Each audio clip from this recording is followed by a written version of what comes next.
अगर आप direct NEET को फोकस करोगे मामला बिगड़ जाएगा।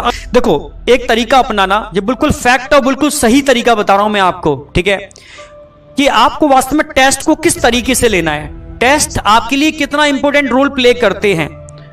अब टेस्ट को बिल्कुल प्रैक्टिकल लाइफ में चाणक्य से जोड़ता हूं मैं, ठीक है, तब आप समझोगे टेस्ट की इंपॉर्टेंस क्या है। चाणक्य को सभी जानते हैं, ठीक है भाई, इंडिया के अंदर बहुत भाई फेमस थे, इनकी जो नीतियां थी बहुत फेमस थी, इंटेलिजेंसी बहुत फेमस थी, ठीक है। तो चाणक्य नीति के नाम से भी लोग जानते हैं। मैं बहुत प्यारा एग्जांपल ले रहा हूं, ठीक है। आपके लिए टेस्ट की इंपॉर्टेंस एक्चुअल में है क्या, ये चीज समझना बहुत जरूरी है। आपको याद हो, अगर आपने कभी एपिसोड देखा हो, चाणक्य की कह सकते हो कि बेइज्जती या बहुत इंसल्ट की थी। एक राजा थे धनानंद, बहुत शक्तिशाली राजा थे धनानंद, ठीक है। तो उन्होंने चाणक्य की बहुत ज्यादा इंसल्ट की थी, बहुत ज्यादा, ठीक है।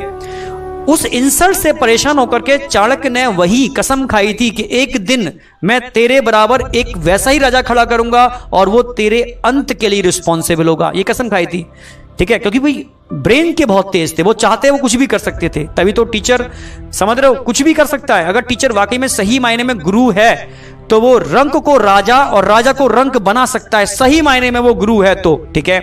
तो सीधी सी बात है, तब वो उस इंसल्ट को लेकर के बाहर निकले थे और उन्होंने किसी न किसी बच्चे को ढूंढना स्टार्ट किया। तब उनको एक बच्चा मिला था, याद हो, चंद्रगुप्त, ठीक है, चंद्रगुप्त। तब उन्होंने चंद्रगुप्त को पूरी ट्रेनिंग दी, चंद्रगुप्त बड़ा हुआ और उन्होंने एक छोटी सी एक सेना भी तैयार की, उठा करके उन्होंने, ठीक है, धनानंद के राज्य पर अटैक किया। ये उनकी बहुत बड़ी गलती थी, ठीक है, ये बहुत बड़ी गलती थी, ठीक है। उससे वो बहुत एक तरीके से उनके सारे लोग मारे गए, जैसे तैसे वो अपनी जान बचा पाए और चंद्रगुप्त को बचा पाए, ठीक है। पर बहुत ज्यादा वो अंदर से टूट चुके थे कि यार ये क्या हुआ, ठीक है, जो मैंने कसम खाई थी इसका क्या होगा। फिर उन्होंने मेडिटेशन किया, दिखाया भी है, बताया भी किया है, और उन्होंने आत्मचिंतन किया कि आखिर गलती क्या हुई मुझसे, ऐसा क्या हुआ जिसकी वजह से ये मतलब इस हार का सामना मुझे देखना पड़ा।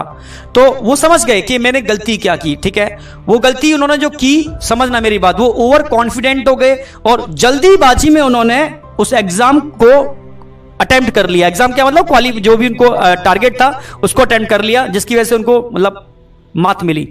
अब उन्होंने दिमाग लगाया कि अब मैं डायरेक्ट बड़े एग्जाम से, यानी बड़े राजा से, यानी धनानंद से तभी टारगेट पंगा लूंगा, तब पहले मैं अपनी शक्ति को इंक्रीज करूंगा। आप समझना टेस्ट की इंपॉर्टेंस कितनी इंपॉर्टेंस है। फिर उन्होंने क्या काम किया, उस धनानंद के राज्य के आसपास जो छोटे छोटे राज्य थे, समझना, धनानंद एक बड़ा विशाल राज्य था उसका, उसके आसपास जो छोटे छोटे राज्य थे, तो उन पर विजय पाना आसान था।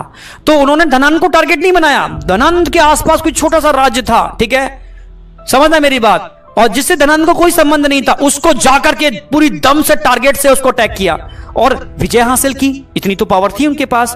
तो अब उनका राज्य क्या हुआ, 1 से 2 राज्य हो गए, बड़ा राज्य हो गया, ठीक है, पावर बढ़ गई उनकी। अगला टारगेट क्या था उनका, धनानंद के पास कोई और राज्य था, उसको टारगेट किया, छोटा राज्य, अगेन ताकत उनकी और बढ़ गई, ठीक है।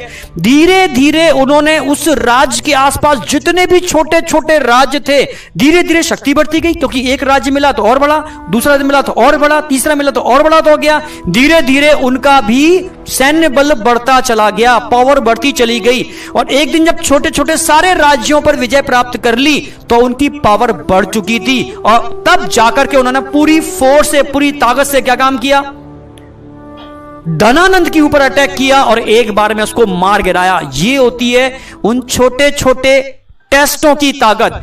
अगर आप डायरेक्ट नीट को फोकस करोगे मामला बिगड़ जाएगा। अगर आप सिर्फ ये सोचते हो कि अब पहला जो टेस्ट हो रहा है वो एक्चुअल वो नीट का टेस्ट है, जो भी टेस्ट आपके लिए ले रहे हैं वो नीट का टेस्ट है, और पागलपन जुनून के संग उस टेस्ट को ये सोच के देते हो कि यार मैं नीट का टेस्ट दे रहा हूं, हर कीमत पर, हर हालत के अंदर मुझे इस टेस्ट को ऐसे क्वालिफाई करना है जैसे मैं नीट का एग्जाम क्वालिफाई कर रहा हूं। सेम अगला टेस्ट आएगा, उसको सेम ऐसे क्वालिफाई करना है, अगला टेस्ट आएगा, उसको भी सेम ऐसे क्वालिफाई करना है। आपको पता भी नहीं चलेगा, धीरे धीरे आप इतने पावरफुल हो चुकोगे कि सारे के सारे जब टेस्ट क्वालिफाई कर जाओगे ना, तो जब नीट का एग्जाम आएगा, मींस धनानंद का सामना आपका होगा, तो धनानंद को यूं ही एक चुटकी के अंदर आप उड़ा के फेंक दोगे। समझ में आया? ये पावर होती है छोटे छोटे टेस्टों की। टेस्टों को हल्के में नहीं लेना चाहिए, समझ में आया? टेस्ट की पावर अकॉर्डिंग टू चाणक्य भी बहुत पावर होती है। तो हर टेस्ट को एक्चुअल में इस तरीके से लोगे जैसे वो नीट का एग्जाम है, कोई हराने वाला पैदा नहीं हुआ आपको, मैं सच कह रहा हूं, ठीक है।